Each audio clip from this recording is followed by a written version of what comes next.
Kwenye hili inabidi niongee kabisa kinigeria. Omo, we got to appreciate our sister-in-law Priscilla, or she don't really do as well.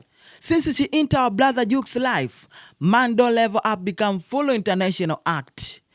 Our sister-in-law Priscilla, you sabi this thing, or hatari baba.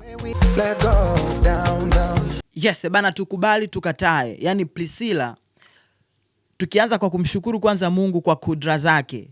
Mtu wa pili tumshukuru Priscilla. Priscilla amemfanya Jux sasa hivi amekuwa global artist. Yani kubali, ukatae, ulie, ujigaragaze, ujichinje, ujipige bunduki kichwani. Yani huo ndio ukweli kabisa ambao hauwezi ukafichika. Unajua jana nilimuona pia kaka yangu Dr. Pupu alilizungumzia hilo. Sasa hivi ukiposti content yoyote inayohusiana na Jux, comment 400 ni wa Nigeria tu.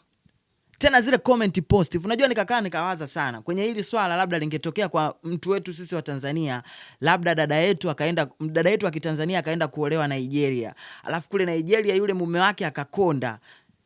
Wa Nigeria wakaanza kusema free nini? Free labda huyo mtu ambaye ameenda kuoa kule, ambaye ameolewa kule. Unahisi sisi wa Tanzania tungemkingia kifua ndugu yetu kama alivyokingiwa Priscilla? Au alivyokingiwa Jux vile shemeji yao?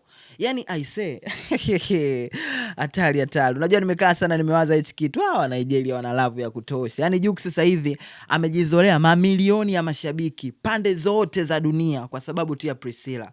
Priscilla aheshimiwe sana. Priscilla tuendelee sana kumuombea. Mimi nakwambia siwafichi kwa haya ambayo anayafanya Jux sasa hivi kimataifa. Miaka michache baadaye tukiletewa Grammy, tukianza kwa kumshukuru Mungu, mtu wa pili ashukuriwe Priscilla. Yani Priscilla Priscilla, I say, our Priscilla-in-law, we love you so much.